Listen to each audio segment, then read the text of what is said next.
The Brazilian men's volleyball team has seen better days. They haven't undergone a generational change, and the once top team in the world seem to be slowly losing its place at the pinnacle of volleyball. But in 2023, during the Olympic qualifiers, Darlan emerged before the world. This young opposite hitter not only helped his team secure a spot for the upcoming Olympic Games, but also made it clear that Brazil would be in the medal hunt. Today, let's talk about this phenomenon, one of the brightest players in recent years, the opposite hitter of the Brazilian men's volleyball team, Darlan Souza. As usual, in our Play Like a Pro segment, we'll cover not only the player's biography, but also analyze his technique. So, without further ado, let's dive in. Darlan Souza was born on June 24, 2002 in Nilópolis, a municipality in the state of Rio de Janeiro. His childhood wasn't exactly a fairy tale. Coming from a poor family, he had to make a lot of sacrifices. The youngest son in the Souza family was quite introverted. He stayed at home most of the time and rarely interacted with other kids, which worried his mother a lot. She tried to get him to go outside, fly kites, ride a bike, and make friends. Initially, Darlan chose soccer. However, his tall stature got him placed as a goalkeeper, and he was afraid of getting hit in the face by the ball. Instead of trying to block the ball, he'd close his eyes and cover his face, so he switched to volleyball. Now his mom worries about him hitting other players in the face, and if he does, he always apologizes. It's no secret that Darlan has an older brother, Alan, who also plays for the national team. It was natural for the younger brother to follow in his footsteps, and that's exactly what happened. But they have another brother, Alex, who isn't into sports at all, so Darlan could have taken a different path. Two factors shaped the character of this future volleyball star: anime and, of course, his brother Alan. Darlan says he had it easy. Alan had to overcome numerous obstacles since no one in their family was into sports, and he had to achieve everything on his own.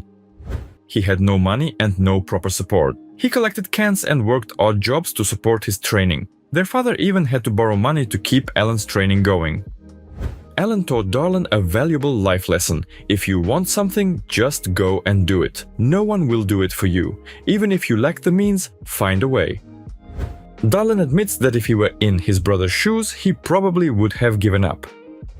But that doesn't mean things were easy for Darlan. To make it to practice, he had to wake up very early to catch a train that left at 5:30 a.m. The train station was a 20-minute walk away, and he almost never had money for the bus. To save money, he often had lunch at friends' houses and didn't get home before 9 p.m. As soon as Darlan decided to pursue volleyball, Alan stepped in to help his brother, making his path easier and more successful. Alan taught him volleyball techniques, and Darlan doesn't hide the fact that he simply copied his older brother's playing style. The younger Souza went to the same sports school that Alan attended. After going through stages in Flamengo and Fluminense, the Souza brothers reunited at SESI, where Darlan still plays and led the team to a Brazilian Superliga championship. Darlan always tried to compete with his older brother, but for a long time he couldn't succeed because Alan was older, smarter, stronger, more technical and experienced. However, this passion for training allowed Darlan to progress rapidly and make it to the national team, where he debuted at the World Championship at 19 and helped his team win bronze medals. At 20, he helped Brazil win the Pan American Games, and at 21, he qualified Brazil for the Olympic Games, set a Brazilian Superliga scoring record, won gold with SESI, and was named MVP of the tournament. Despite the fierce competition with his brother, with whom they now form the main pair of opposite hitters for the Brazilian national team, they have a great affection for each other's successes. Darlan was proud when Alan was named MVP of the Victorious World Cup in 2019. Alan was very proud when Darlan became MVP of the Pan American Games in 2023. Even now, when one of them is playing in the starting lineup for Brazil, you can be sure that the other Souza, sitting on the bench, is proud of his brother.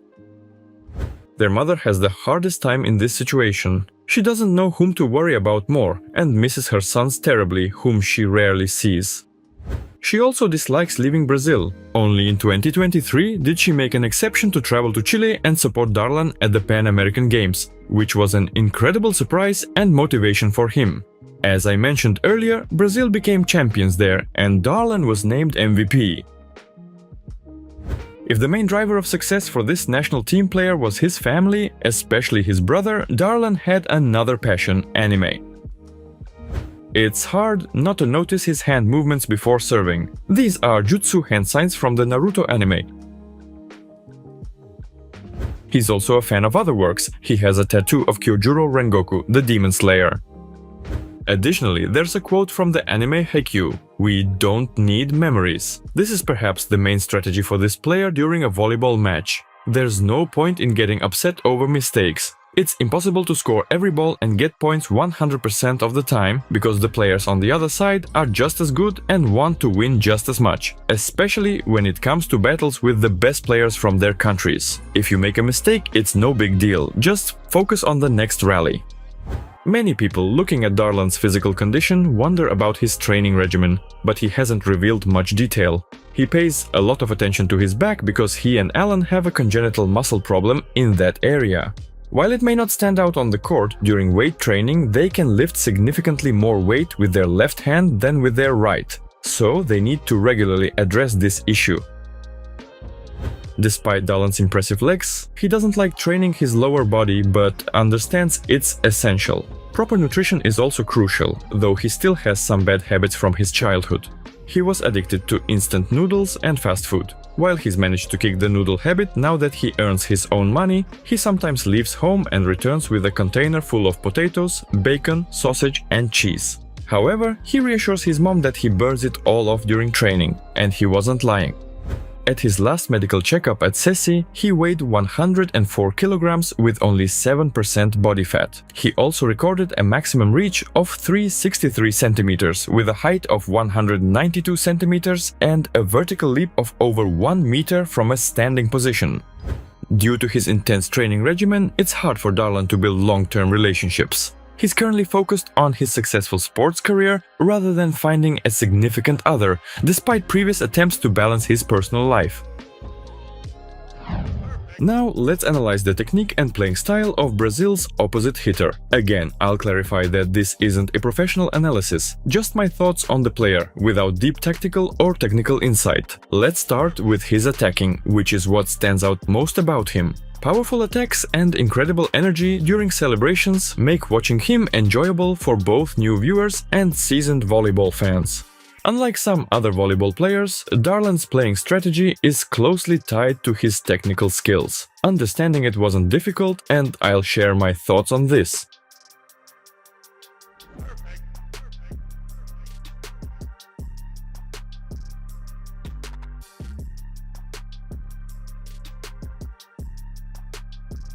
Starting with his frontline attacks, his physical power and explosive strength are more than enough to generate a great jump without any complex maneuvers. I often cite Nishida as an example of using an approach effectively, but executing such technical potential heavily depends on the setter. It's almost impossible to replicate at an amateur level. However, Souza offers a replicable template, so consider his approach if you struggle with positioning under the ball. I get asked about this a lot. Here's your solution.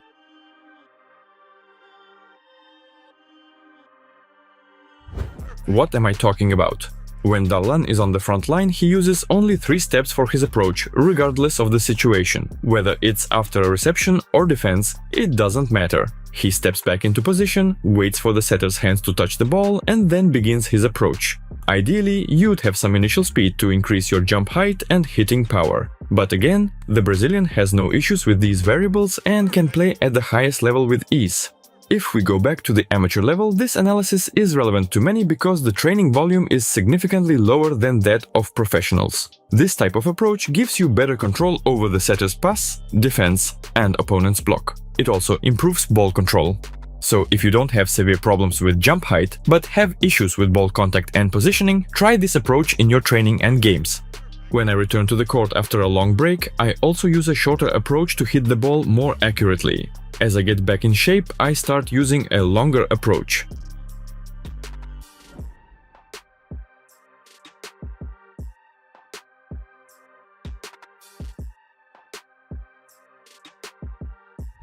Darlan uses a typical professional volleyball approach when attacking from the back row. Here he adds an extra 2 or 3 steps to build up initial speed. He starts his approach earlier so that by the time the setter touches the ball, he has already taken 2, 3 steps, and by the moment of the set, he's executing a powerful penultimate step.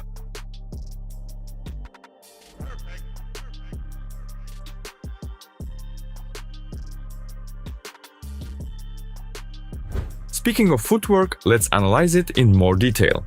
Initially, everything looks quite standard. If we look at the final stage of the approach, those 3 steps, the first step traditionally helps to gradually build up maximum speed. Then comes a powerful and wide penultimate step that generates the force for the jump. Finally, the stopping step converts horizontal energy into vertical energy. What caught my attention was Darlan's stopping step. While most volleyball players either place their foot parallel or turn their foot inward, Souza often turns both feet outward, which looks unusual. Have you ever seen this before?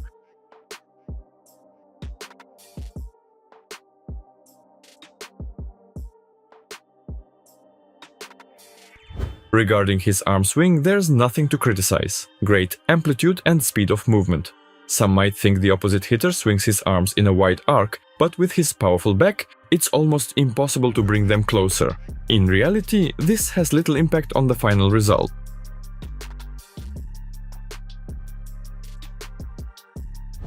The final amplitude of the arm swing in the last phase can significantly influence the jump.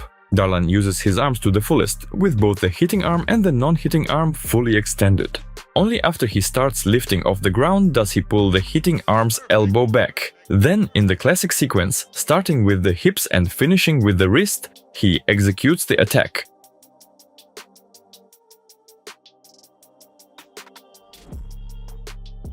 Before analyzing his attacking actions, let me make a few more notes. Darlan often leans forward during his approach. With proper technique, extending the hips from this position can add height to your jump. However, this makes it harder to keep visual contact with the ball. Darlan uses this element at full power from the back row. It's not as convenient for front row attacks.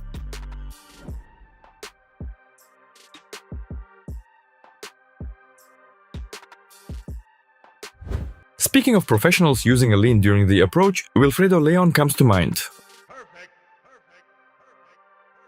Also, because the Brazilian often jumps forward rather than straight up, you can see him tucking his legs. Many think this is a cheat code for jumping, but it's mostly a natural body reaction, an attempt to stabilize in the air.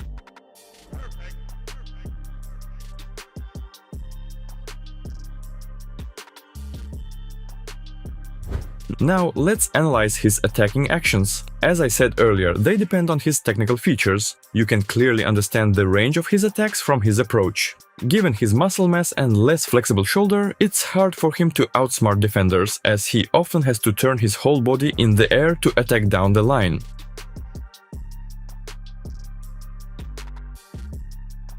You can predict Souza's attack direction from his approach. If he approaches widely from position 2 or 4, he will likely hit sharply diagonally.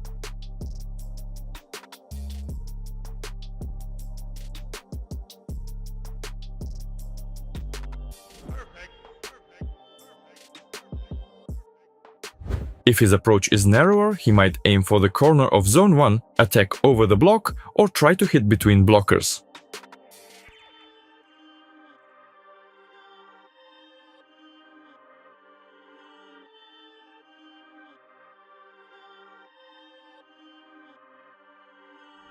From the back row, with a straight approach, it's unlikely he'll perform cut shots. Attacks down the line are more straightforward for him. There's a small nuance that will probably disappear with experience. Unlike Slovenia's opposite hitter's turn, who can easily hit down the line even in a corridor of less than 30 centimeters, Darlan won't attempt such a narrow shot and will shift to a diagonal attack. These weaknesses show in games against strong teams with excellent blocking and analytical departments.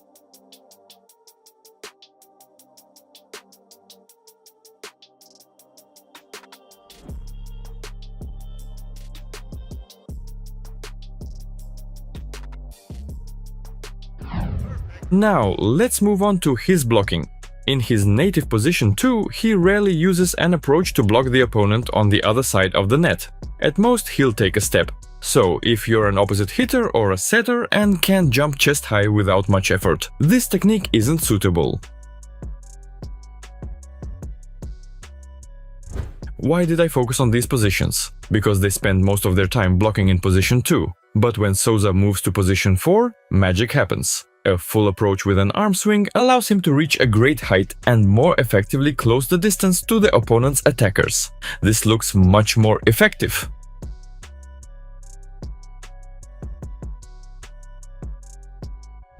However, in position 2, Darlan is a middle blocker's dream. They don't have to adjust to his footwork and can easily line up with him because he doesn't drift sideways, even though he starts between positions. In blocking, he often doesn't try to guess, but uses maximum block height to cover zone 6.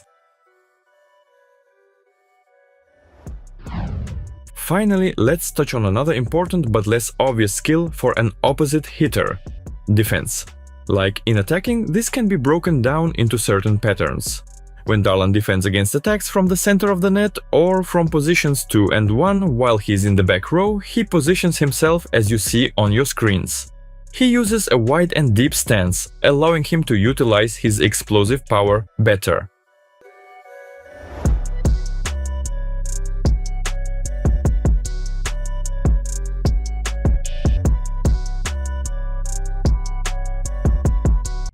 He often uses this stance when defending against attacks from the opponent's 4th zone. Here, he positions himself near the sideline around the 5 to 6 meter mark to be ready for tips and direct attacks. If he notices that the set for the opponent isn't ideal, he moves slightly deeper towards the center.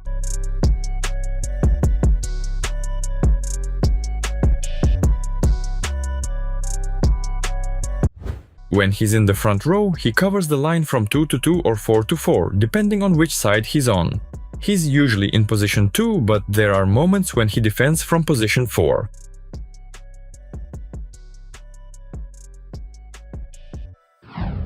Let's finish the analytical part with his serve, a signature element of the Brazilian opposite hitter. It's always powerful and impressive. Even if you don't follow this player closely, you've likely seen short clips of his pre-serve ritual.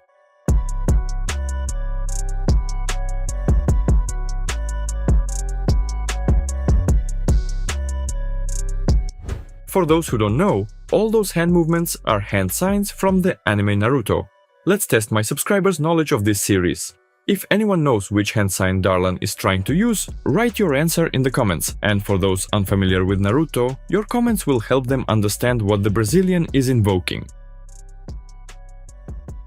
Of course, the ritual doesn't end there. After the hand sign, Souza moves to the service area. There are a few minor variations, but some actions are done consistently and with a remarkable precision. Darlan holds the ball with both hands and taps it on the floor exactly 3 times. Then he holds the ball in his right hand and adjusts his shorts with his left hand, even if they are already in place. With these rituals complete, he's ready to serve. You're probably waiting for me to reveal Darlan's serving tendencies, and I will, but in a top 3 format. In 3rd place are his straight serves. They're not the most dangerous or aggressive, but are sometimes used in matches. 2nd place goes to his diagonal serve between positions 1 and 6. This one is more interesting, but not as commonly seen.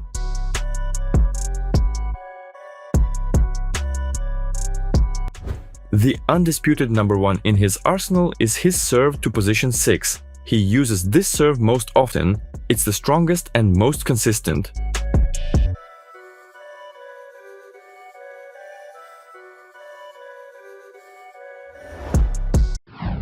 This concludes the analysis of the dynamic Brazilian opposite hitter, Darlan Souza. I hope you enjoyed it, and if you did, please like, comment and subscribe to the channel. Don't forget to let me know who you'd like to see featured in the next episode of this series. As always, this is Nick. Love what you do and you will succeed. See you soon. Bye.